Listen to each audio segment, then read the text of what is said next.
First semester honours course. আচ্ছা, আমি তোমাদের নেতাজি সুভাষ মহাবিদ্যালয়ে তোমরা যারা first semester honours political science অনার্সে ভর্তি হয়েছ, তো তোমাদের আমি অনেকদিন আগে একটা প্রথম টপিক আলোচনা শুরু করেছিলাম, nature and scope of political science. কিছুটা আমি বলেছিলাম, কিন্তু সেটা টপিকটা ইনকমপ্লিট ছিল, আজকে কমপ্লিট করব। তো ওই nature and scope of political science এই টপিকটা আলোচনা শুরু করেছিলাম, কিন্তু তারপর আমি অসুস্থ হয়ে পড়ি এবং ওই জন্য আমি আর শেষটুকু আর বলা যায়নি, কমপ্লিট করা হয়নি। তো আজকে আমি ওই টপিকটা কমপ্লিট করব। তারপর থেকে আবার নতুন টপিক আলোচনা শুরু করব লেসন প্ল্যান অনুযায়ী। আচ্ছা, আমি তোমাদের প্রথম টপিকটা আলোচনা শুরু করেছিলাম যে nature and scope of political science, অর্থাৎ রাষ্ট্রবিজ্ঞানের প্রকৃতি, আলোচনা ক্ষেত্র এবং রাষ্ট্রবিজ্ঞানের সীমানা। অর্থাৎ রাষ্ট্রবিজ্ঞানকে কিভাবে ব্যাখ্যা করা যাবে এবং রাষ্ট্রবিজ্ঞানের সংজ্ঞা এবং রাষ্ট্রবিজ্ঞানের আলোচনা ক্ষেত্র, রাষ্ট্রবিজ্ঞান কী কী বিষয় নিয়ে আলোচনা করবে এবং রাষ্ট্রবিজ্ঞানের আলোচনার পরিধি বা আলোচনার সীমানা কতদূর পরিব্যাপ্ত হবে, কতদূর বিস্তৃত হবে। অর্থাৎ মোটামুটিভাবে আমরা বলতে পারি যে কী কী বিষয় নিয়ে রাষ্ট্রবিজ্ঞান আলোচনা করে। তো তোমাদের এর আগের দিন আমি বলেছিলাম যে রাষ্ট্রবিজ্ঞানের আলোচনার ক্ষেত্রে প্রথম দিকে প্রাধান্য পেত রাষ্ট্র এবং সরকারের আলোচনা প্রথম দিকে প্রাধান্য পেত, কিন্তু তারপর আস্তে আস্তে এটা রাষ্ট্রবিজ্ঞানের যে পরিধি বা রাষ্ট্রবিজ্ঞানের যে সীমানা, সেটা ক্রমশ সম্প্রসারিত হচ্ছে এবং বিস্তৃত হচ্ছে এবং অনেকটাই ওয়াইডেন্ড হয়েছে এর স্কোপ, এর পরিধি। এবং সেই ক্ষেত্রে আমি যতটুকু আলোচনা করেছিলাম তারপর থেকে আলোচনা করছি যে রাষ্ট্রবিজ্ঞানের এই যে সংজ্ঞা এবং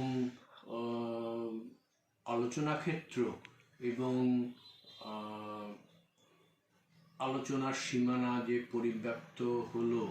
পরিব্যাপ্তি ঘটলো বা বিস্তৃত হলো, এর ক্ষেত্রে উল্লেখযোগ্য যে ল্যান্ডমার্ক সেটা হচ্ছে আচরণবাদ। তোমাদের বলেছিলাম হয়তো আচরণবাদ অর্থাৎ আচরণবাদী তত্ত্ব বা আচরণবাদী রিভলিউশন, যেটা আমেরিকাতে 1920-30-এর দশকে আবির্ভূত হয়। এবং এই আচরণবাদ রাষ্ট্রবিজ্ঞানের আলোচনার অর্থাৎ বলা যায় যে রাষ্ট্রবিজ্ঞানের আলোচনার ক্ষেত্রে একটা রিভলিউশনারি চেঞ্জ এনেছে, একটা যুগান্তকারী পরিবর্তন এনেছে আচরণবাদ বা আচরণবাদী বিপ্লব বা আচরণবাদী, যার থেকে এসছে আচরণবাদী তত্ত্ব বা বিহেভিয়ারাল অ্যাপ্রোচ রাষ্ট্রবিজ্ঞানে। তো অল্প কথায় তোমাদের পরে বলবো, আচরণবাদকে নিয়ে আলোচনা করব, তবে অল্প কথায় আচরণবাদ যেটা 1920 এবং 30-এর দশকে আমেরিকায় আবির্ভূত হয়, আচরণবাদী বিপ্লব, তার মূল কথা হচ্ছে যে মানুষের আচরণের ওপরে গুরুত্ব দেওয়া, টু স্টাডি হিউম্যান বিহেভিয়ার, মানুষের আচরণকে আলোচনা করা। কারণ তারা বলছেন যে এটা কিন্তু একটা শিফট। আর্লিয়ার যে আলোচনাগুলো ছিল, যে বর্ণনাত্মক ডেসক্রিপটিভ ন্যারেটিভ ফ্যাশনে বা রাষ্ট্রবিজ্ঞানে যে প্রাতিষ্ঠানিক আলোচনা ছিল, তার থেকে কিন্তু এটা একটা শিফট। এবং সেই ক্ষেত্রে আচরণবাদী রাষ্ট্রবিজ্ঞানীরা বললেন যে যে রাষ্ট্রবিজ্ঞানের আলোচনার মূল গুরুত্ব তারা দিলেন যে মানুষের আচরণের উপরে, যে রাজনৈতিক ব্যবস্থায় যারা মানুষেরা রয়েছেন, হিউম্যান বিংস, তাদের চিন্তা চেতনা, তাদের ideas and emotions, sentiments, believes, এইগুলোর ওপরে গুরুত্ব দিতে হবে। ওই কাঠামোগত বা বর্ণনাত্মক বা প্রতিষ্ঠানগত আলোচনা করলে হবে না। রাষ্ট্র বা সরকার বা সরকারের যে গঠন বা সরকারের যে কার্যাবলী বা সংবিধানের আলোচনা, এইগুলো নয়। মূল গুরুত্ব দিতে হবে মানুষের আচরণের উপরে। এবং এই আচরণ দুরকম। মানুষের যে আচরণ দুরকম, একটা হচ্ছে ব্যক্তিগত আচরণ,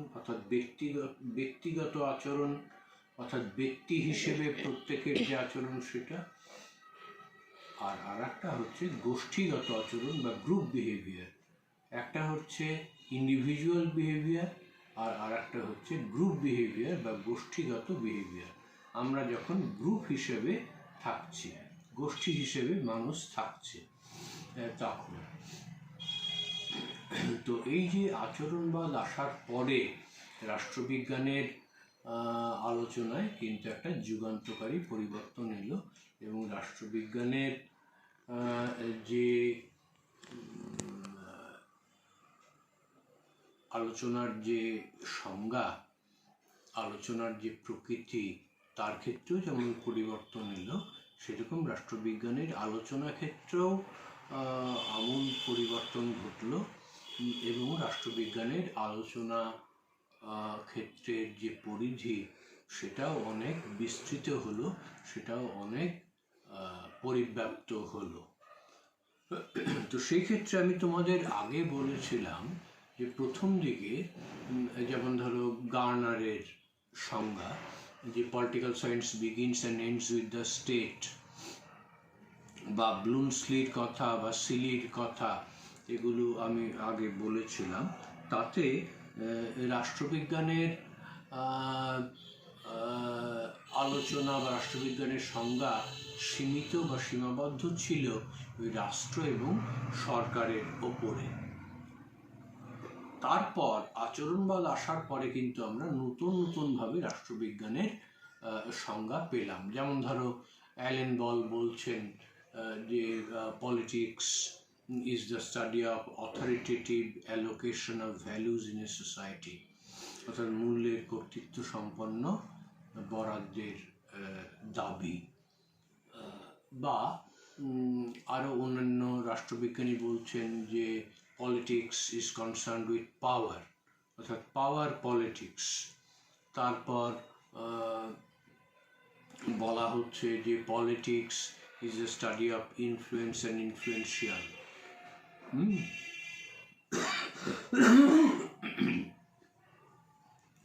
এইরকমভাবে অর্থাৎ প্রভাব এবং প্রভাবশীলদের সম্পর্কে আলোচনা, বা পলিটিক্সের আলোচনার মূল বিষয়বস্তু ক্ষমতা বা ক্ষমতার লড়াই।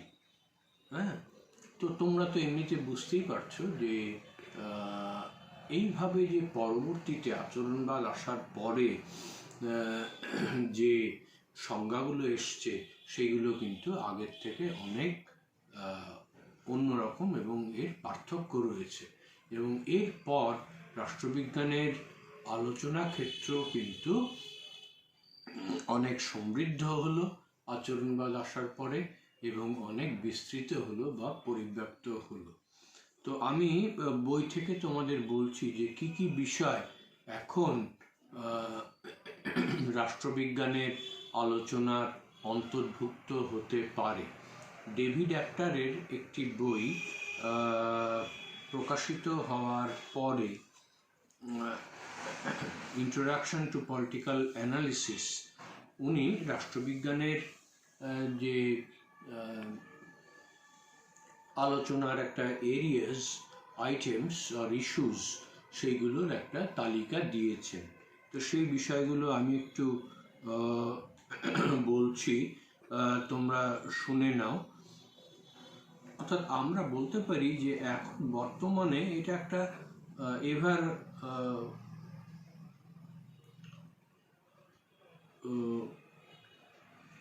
কম্প্রিহেন্সিভ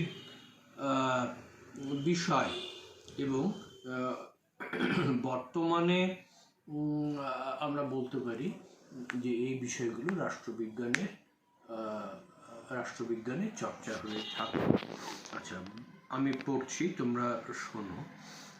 বর্তমানে রাষ্ট্রবিজ্ঞানে যে বিষয়গুলির চর্চা করা হয়ে থাকে সেগুলি রাজনৈতিক মতবাদ ও দর্শন, বিভিন্ন রাষ্ট্রের সংবিধান ও তুলনামূলক শাসন ব্যবস্থা, ব্যক্তি ও গোষ্ঠীর রাজনৈতিক আচরণ, ভোটারদের আচরণ, আইনসভা সদস্যদের আচরণ, জনমত, রাজনৈতিক মোর্চা, রাজনৈতিক গোষ্ঠী, শ্রেণী ও প্রবর ইত্যাদি। প্রবর বলতে এলিট ক্লাস, এটাই বোঝাচ্ছে। তারপর রাজনৈতিক ব্যবস্থা, সিদ্ধান্ত গ্রহণ প্রক্রিয়া, বিভিন্ন রাজনৈতিক মতাদর্শ, বিপ্লব, সমাজ ও রাষ্ট্রের বা রাজনৈতিক ব্যবস্থার পরিবর্তন, রাজনৈতিক ব্যবস্থার স্থায়িত্ব ও সংহতির সমস্যা, আন্তর্জাতিক সম্পর্ক, আন্তর্জাতিক আইন, সম্মিলিত জাতিপুঞ্জ, অন্যান্য আন্তর্জাতিক সংগঠন, উন্নয়নশীল দেশের রাজনীতি, নয়া উপনিবেশবাদ, সাম্রাজ্যবাদ ও জাতীয়তাবাদ ইত্যাদি। অর্থাৎ যেগুলো তোমাদের পড়ে শোনালাম, এই বিষয়গুলোকে আমরা এখন রাজনীতির আলোচিত বিষয় হিসেবে বলতে পারি। তো তাতে দেখা যাচ্ছে যে আচরণবাদ আসার পরে রাষ্ট্রবিজ্ঞানের যে ব্যাখ্যা বা সংজ্ঞা, তার ক্ষেত্রেও যেমন পরিবর্তন এসছে, সেরকম রাষ্ট্রবিজ্ঞানের আলোচনা ক্ষেত্রেও ব্যাপক বিস্তৃতি ঘটেছে। রাষ্ট্রবিজ্ঞানের আলোচনার সীমানা ক্ষেত্রেও অনেক পরিবর্তন এসছে, এবং রাষ্ট্রবিজ্ঞানের যে আলোচনার পরিধি বা সীমানা, সেটা অনেক পরিব্যাপ্ত হয়েছে। এইভাবে রাষ্ট্রবিজ্ঞানের যে nature and scope of political science, সেই টপিকটিকে আলোচনা করতে হবে।